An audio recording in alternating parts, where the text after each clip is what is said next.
Trump ने रसिया को छोड़कर पूरी दुनिया में टैरिफ टैक्स लगा चुका है। अगर आप एक कंट्री देखें जो सबसे ज़्यादा नुकसान झेल रहा है या फिर जिसे सबसे ज़्यादा दुख और पीड़ा हुई है इस टैरिफ की वजह से, वो है चाइना।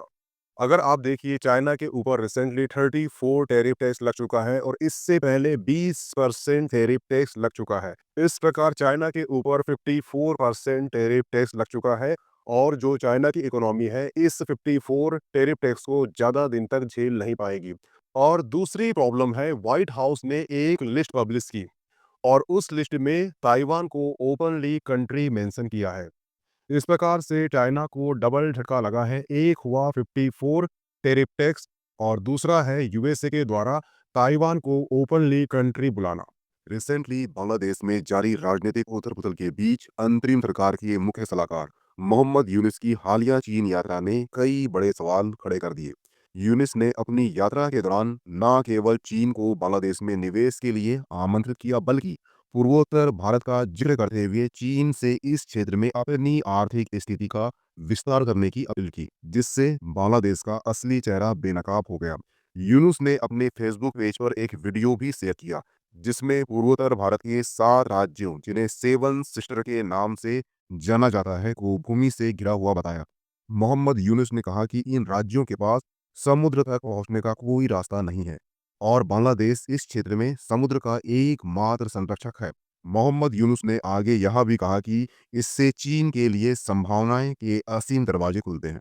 ये बड़ी अजीब बात है कि पाकिस्तान भारत से ज्यादा खुश है। रिसेंटली वर्ल्ड हैप्पीनेस इंडेक्स में भारत की रैंक आई है 118 और सरप्राइजिंगली हमारा पड़ोसी पाकिस्तान 109 के साथ भारत से आगे है।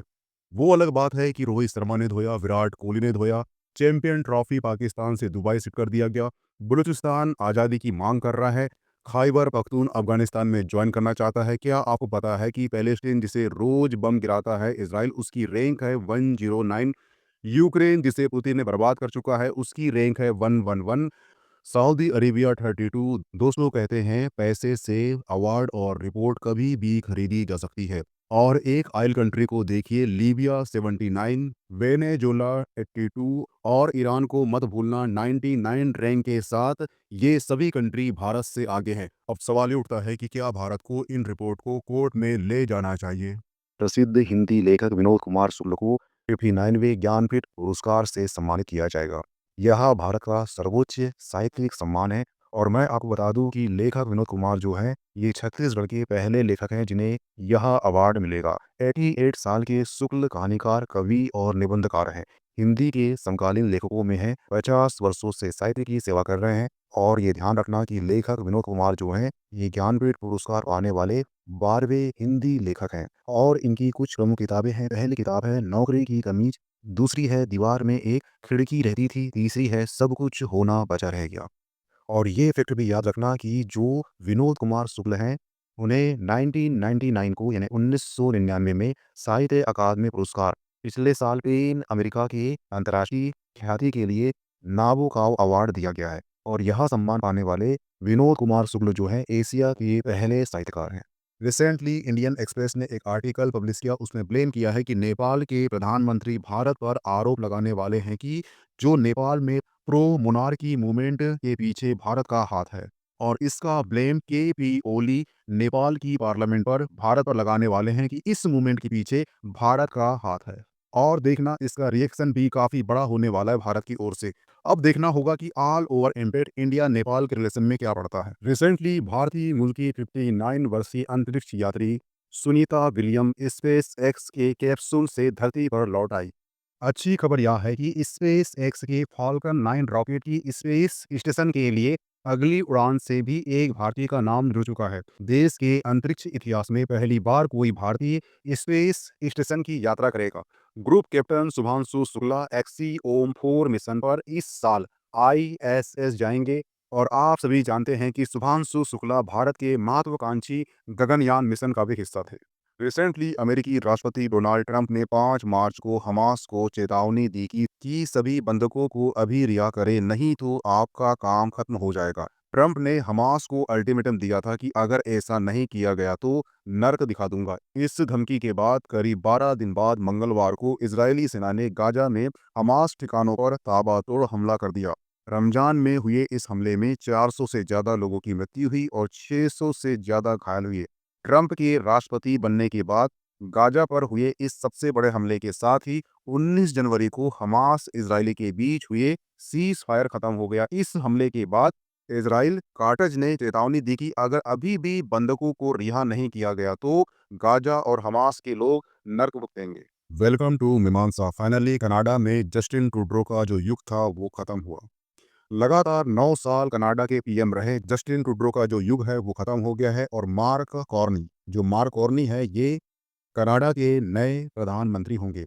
इस राजनीतिक बदलाव में भारत और कनाडा के बीच में जो बर्फ जमी थी वो धीरे धीरे पिघलने लगी है। भारत करीबन 5 महीने बाद कनाडा में अपना उच्चायुक्त नियुक्त करेगा। यह याद रखना कि international women's day actually international working women's day है। 1908 में 15,000 महिलाएं न्यूयॉर्क की सड़कों पर उतरकर मांग किसकी? बेहतर मजदूरी की, काम के घंटे सीमित होने की, वोटिंग राइट की। उसके बाद पूरे विश्व की जो महिलाएं हैं उनका जीवन थोड़ा आसान हो चुका है। और ये ध्यान रखिए कि ये जो संघर्ष है अभी भी जारी है। तो इंटरनेशनल वर्किंग वुमन डे पर आप सभी को बहुत बहुत बधाइयाँ। और मैंने यहाँ पे इसलिए कहा है कि संघर्ष जारी है क्योंकि आज भी जो महिलाएं हैं उनके जो काम है उसको जीडीपी में काउंट नहीं किया जाता। इसलिए जिस दिन दुनिया की महिलाएं अपने श्रम का हिसाब मांगेगी उस दिन मानव इतिहास की सबसे बड़ी और सबसे पुरानी चोरी पकड़ी जाएगी। दुनिया भर में आतंकवाद में गिरावट के करीब एक दशक बाद साल 2024 में इसमें फिर से इजाफा हुआ है। वैश्विक आतंकवाद सूचकांक 2025 के अनुसार आतंकी हमलों से प्रभावित देशों की संख्या 58 से बढ़कर 66 हो गई है। पिछले साल दुनिया के 4 सबसे आतंकी संगठनों ने हिंसा बढ़ाई जिसमें वैश्विक स्तर पर आतंकी हमलों में 11% का इजाफा हुआ है। इंडेक्स में पाकिस्तान की स्थिति और खराब हुई है, वहां चौथे स्थान से दूसरे स्थान पर फिसल गया है। आतंकी हमलों में मरने वालों की संख्या पिछली बार की तुलना में 45% बढ़कर 181 हो गई है और इसके साथ ही भारत पिछली बार की तरह 14वें नंबर पर है। बांग्लादेश की रैंक सुधरी है और वह 32 से 35वें नंबर पर आया है। ट्रंप द्वारा छेड़ा गया टैरिफ युद्ध अब ट्रेड वार में बदल गया है। कई देशों के लिए यह अस्तित्व का खतरा है। दरअसल डिफरेंशियल टैरिफ को वैश्विक मान्यता इसलिए दी गई थी ताकि विकासशील देश भी अपना माल विकसित देशों को बेचकर आर्थिक मजबूती पाए और आगे बढ़े। डब्ल्यूटीओ के अस्तित्व के पीछे भी यही सोच थी। लेकिन ट्रंप ने इसे पलट दिया और समान टैरिफ जैसे को तैसा नीति के तहत दुनिया के कई बड़े विकासशील देशों को चुनौती दे डाली।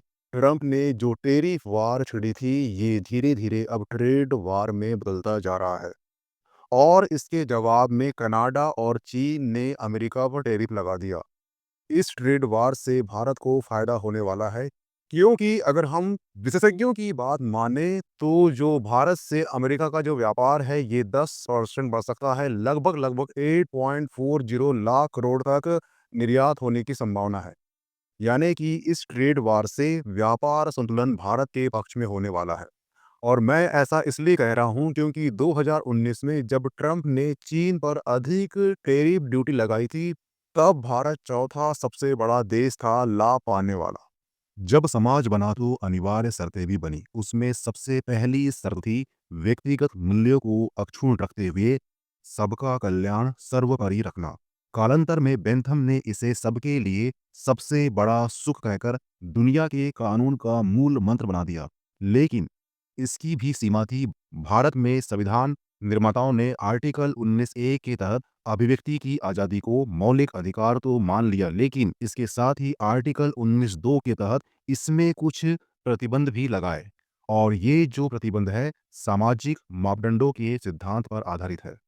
अभिव्यक्ति के नाम पर फूहड़ कंटेंट समाज के लिए खतरा बन गया है। यह तर्क कि लोग यही सब देखते सुनते हैं, कानून, न्याय और नैतिकता की कम समझ दिखता है। यूट्यूबर अपनी जिम्मेदारी को समझना चाहिए। रिसेंटली फ्रांसीसी राष्ट्रपति इमैनुअल मैक्रों ने यूक्रेन युद्ध को लेकर एक नया प्रस्ताव रखा जिसमें हवाई जहाज, समुद्री और महत्वपूर्ण बुनियादी ढांचे पर हमलों को रोकने के लिए 1 महीने का युद्ध विराम शामिल है।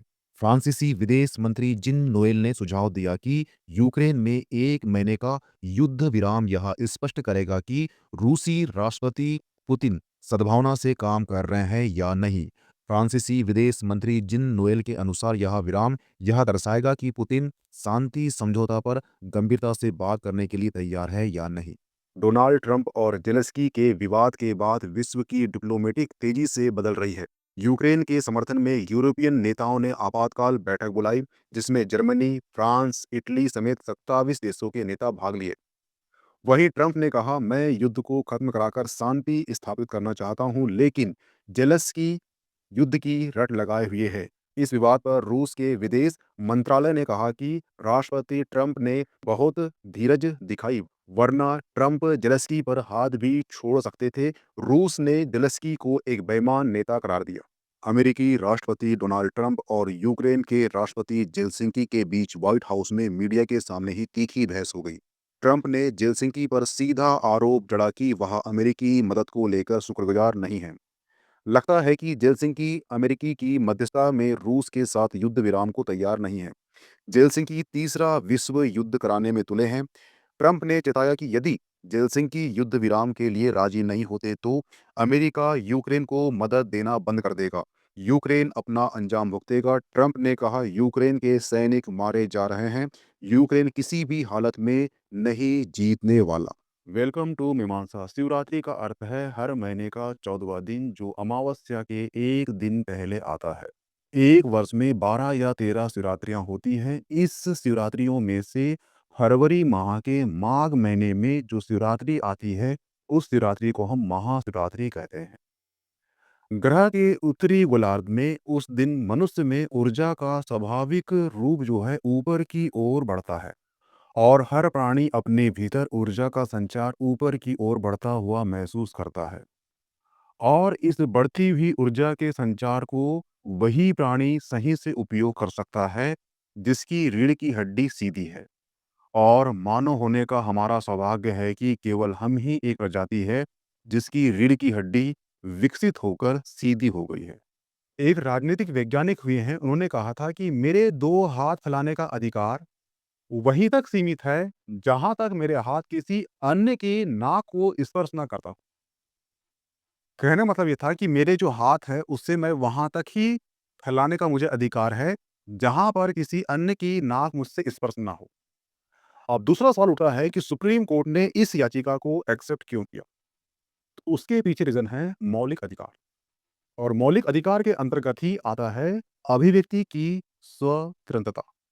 तो यहाँ पर सुप्रीम कोर्ट ने टिप्पणी की है, वो टिप्पणी बहुत तीखी है। टिप्पणी ये है कि सुप्रीम कोर्ट ने कहा है कि अभिव्यक्ति की स्वतंत्रता के नाम पर समाज के जो मापदंड हैं उसके खिलाफ आप बोल नहीं सकते।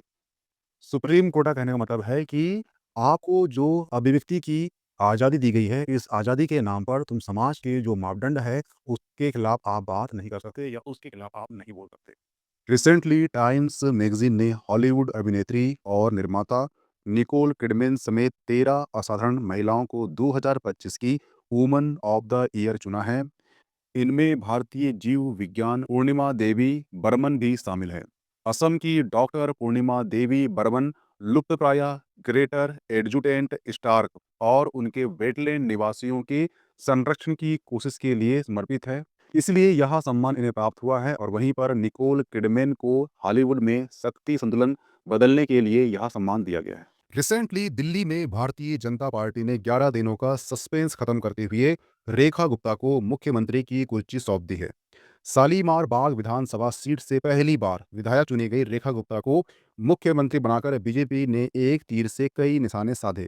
रेखा गुप्ता के जरिए बीजेपी ने दिल्ली की 53% वोटरों को साधने की कवायद की। रेखा गुप्ता जो है वैश्य समुदाय से बिलोंग करती है, और इसी तरह दिल्ली में वैश्य समुदाय की आबादी 7% है। महिला और वैश्य समुदाय की कुल आबादी लगभग लगभग 53% है। रेखा गुप्ता के जरिए बीजेपी ने हरियाणा, बिहार और पश्चिम बंगाल, इन 3 राज्यों को भी बीजेपी ने साधा है। और ये ध्यान रखना कि जो रेखा गुप्ता है ये दिल्ली की चौथी महिला मुख्यमंत्री बनी है। रेखा गुप्ता से पहले सुषमा स्वराज, शीला दीक्षित और आतिशी महिला कोटे के मुख्यमंत्री बन चुके हैं। ये जो इमेज है ये प्यारे भारत की है, और ये जो इमेज है ये है वीर सावरकर जी की। वीर सावरकर जी का संबंध जो है फ्रांस के मार्सिले शहर से, वो कैसे है वो समझिए। तो ध्यान रखना, जो एक षड्यंत्र हुआ था उसे कहते हैं नासिक षड्यंत्र। नासिक षड्यंत्र मामले में 1910 में लंदन से वीर सावरकर जी को गिरफ्तार कर लिया जाता है और वीर सावरकर जी को लंदन से फ्रांस के रास्ते मार्सले द्वीप होते हुए भारत लाया जाता है ताकि इन्हें यहाँ पर मुकदमा चलाया सके। लेकिन जो वीर सावरकर जी हैं, ये जहाज के रास्ते जब मार्सले शहर पहुंचते हैं, यहाँ पे जो बंदरगाह होता है, इस बंदरगाह पर जो वीर सावरकर जी हैं ये छलांग लगा देते हैं। बहुत क्लियर। जब छलांग लगा देते हैं तो यहाँ पे गिरफ्तार करती है कौन? लंदन की पुलिस इन्हें गिरफ्तार करती है। लेकिन जब गिरफ्तार करती है तो फ्रांस कहता है कि ये देश हमारा है, पृथ्वी हमारी है, शहर हमारा है, बंदरगाह हमारा है, तो हम वीर सावरकर जी को आपको नहीं सौंपेंगे। बहुत क्लियर। इसीलिए वीर सावरकर जी का मार्सले द्वीप से भी एक ऐतिहासिक संबंध है। और जब पीएम मोदी ने इस वाणिज्य दूतावास का उद्घाटन किया था, तो वहां पर वीर सावरकर जी को याद किया था। आप सभी जानते हैं कि अभी रिसेंट में पीएम मोदी और डोनाल्ड ट्रंप ने व्हाइट हाउस में मीटिंग की और इस मीटिंग के बाद डोनाल्ड ट्रंप ने प्रेस कॉन्फ्रेंस की और इस कॉन्फ्रेंस में उन्होंने कहा कि I make India middle east corridor में यूरोप और भारत ही नहीं बल्कि यूएस को भी जोड़ा जाएगा। ये छोटी सी क्लिप आप देखिए। Finally, we agreed to work together to help build one of the greatest trade routes in all of history.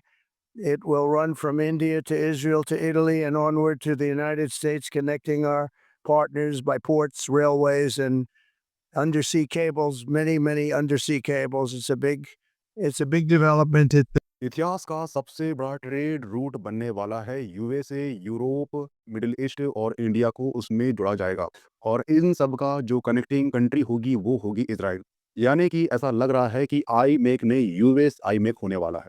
आप सभी जानते हैं कि अभी रिसेंट में पीएम मोदी और डोनाल्ड ट्रंप ने व्हाइट हाउस में मीटिंग की और इस मीटिंग के बाद डोनाल्ड ट्रंप ने प्रेस कॉन्फ्रेंस की और इस कॉन्फ्रेंस में उन्होंने कहा कि I make India middle east corridor में यूरोप और भारत ही नहीं बल्कि यूएस को भी जोड़ा जाएगा। ये छोटी सी क्लिप आप देखिए। इतिहास का सबसे बड़ा ट्रेड रूट बनने वाला है। यूएसए, यूरोप, मिडिल ईस्ट और इंडिया को उसमें जोड़ा जाएगा और इन सब का जो कनेक्टिंग कंट्री होगी वो होगी इजराइल। यानी कि ऐसा लग रहा है कि आई मेक ने यूएस आई मेक होने वाला है। अगर भारत को 8% ग्रोथ रेट चाहिए तो क्या करना होगा? एक प्रसिद्ध इकोनॉमिस्ट हैं और मनमोहन सिंह के साथ वो काम कर चुके हैं। उनका नाम है मोंटेक्स सिंह अहलूवालिया। मोंटेक्स सिंह अहलूवालिया ने कहा है कि अगर भारत को 8% के आसपास का ग्रोथ रेट चाहिए तो भारत में वर्तमान में अभी 28 स्टेट और 8 यूटी हैं, जिनमें से कई स्टेट जैसे राजस्थान हो गया, मध्य प्रदेश हो गया, यूपी हो गया, ऐसे स्टेट जो हैं यूरोप के कई देशों बराबर हैं। ऐसे स्टेट जो हैं कई देशों के बराबर हैं। अगर हम इन स्टेटों को छोटा कर दें, इनको अब बाँट दें, तो सिंपल सी बात है ये स्टेट छोटे हो जाएँगे और यहाँ पर जो नगरीकरण करना आसान होगा और नगरीकरण करने के पश्चात जो है, जो 8% ग्रोथ को हम हासिल कर सकते हैं। ये कौन कह रहा है? ये प्रसिद्ध इकोनॉमिस्ट भारत के मोंटेक सिंह अहलूवालिया कह रहे हैं, जो मनमोहन सिंह के साथ कार्य कर चुके हैं। तो क्वेश्चन ये उठता है कि रित क्या है? रित एक नैतिक नियम है। जो प्रकृति होती है उसमें एक व्यवस्था होती है। व्यवस्था कैसी? जैसे कि उपग्रह चक्कर लगाएँगे ग्रह के, ग्रह चक्कर लगाएँगे सूर्य के। इन्हें हर कोई एक व्यवस्था के रूप में अपना जीवन काल चलाता है। तो प्रकृति का एक नियम होता है, इसी को नैतिक नियम या रित कहा गया है। और जब इसी को मनुष्य ने देखा कि एक व्यवस्था होती है प्रकृति में और वो व्यवस्था के अकॉर्डिंग प्रकृति चलती रहती है, तो उसी व्यवस्था को मनुष्य ने अपने जीवन में धारण किया और इस व्यवस्था को बोला गया कर्म सिद्धांत। हुआ क्लियर? तो रित का मतलब होता है नैतिक नियम। रित का देवता किसे कहा गया है? तो वो कहा गया है वरुण देव को। हुआ क्लियर? एक और आप देखना, इमेज देखा होगा आपने, गिफ्ट देते हैं लाफिंग बुद्धा। लाफिंग बुद्धा किसके अवतार हैं? तो वो भी मैत्रेयनाथ के हैं। कभी क्वेश्चन आ गया कि लाफिंग बुद्धा किसके अवतार हैं? तो वो है मैत्रेयनाथ के। और मैत्रेयनाथ कौन है? तो भविष्य के बोधिसत्व है। हुआ क्लियर? आम आदमी पार्टी, अरविंद केजरीवाल, मनीष सिसोदिया, पूरी की पूरी आम आदमी पार्टी चेंज एजेंट बनकर आई थी कि हम भारत को बदल देंगे, दिल्ली को बदल देंगे और इन्होंने शुरू किया फ्री बीच कल्चर। धरना प्रदर्शन, सेंट्रल गवर्नमेंट के साथ लड़ाई, कोर्ट कचहरी, सब कुछ किया। बस दोस्तों एक काम छोड़कर, वह है गुड गवर्नेंस। मोहल्ला क्लिनिक के इतने बड़े बड़े पोस्टर लगवाए, लेकिन रियलिटी में एक वह टीन का डिब्बा मात्र थी। 5000 बेड का हॉस्पिटल बना दिया, 50,000 बेड का हॉस्पिटल बना दिया, लेकिन रियलिटी में अगर इन लीडरों में से किसी की भी तबीयत खराब होती थी तो वो मेदांता हॉस्पिटल जाते थे। दिल्ली में अमेजिंग स्कूल बनवाए, लेकिन खुद के बच्चों को पढ़ाने के लिए एब्रॉड भेजते थे। दिल्ली मॉडल का मतलब था काम काम एड ज्यादा। टूटी की सड़कें ओपन सीवेज, स्लम बनाओ और स्लम के लैंड क्रॉ करो और उन्हें वोट बैंक बनाओ। भारत की नेशनल सिक्योरिटी को कंप्रोमाइज करो। कैसे? इलीगल रोहिंग्या और बांग्लादेशियों को सेटल करके। दिल्ली में मिडिल क्लास लोग रहते हैं और उन्होंने आम आदमी पार्टी की पॉलिटिक्स को पूरी तरह से पंचर कर दिया इस इलेक्शन में। रिसेंटली अमेरिकी राष्ट्रपति डोनाल्ड ट्रंप ने एक बार फिर भारत समेत ब्रिक्स देशों को चेतावनी दी। उन्होंने अपने social media platform truth social पर लिखा कि यदि ब्रिक्स देशों ने अमेरिकी डॉलर की जगह कोई वैकल्पिक करेंसी बनाने की कोशिश की तो उन्हें 100% टैरिफ का सामना करना पड़ेगा। ऐसा करने वाले अमेरिकी बाजार से बाहर होंगे। और ट्रंप की चेतावनी के बाद भारत के विदेश मंत्री एस जयशंकर ने स्पष्ट कर चुके हैं कि भारत अमेरिकी डॉलर को बदलने का समर्थन नहीं करता। भारत केवल अपने व्यापारिक हितों की रक्षा के लिए वैकल्पिक उपाय तलाश रहा है।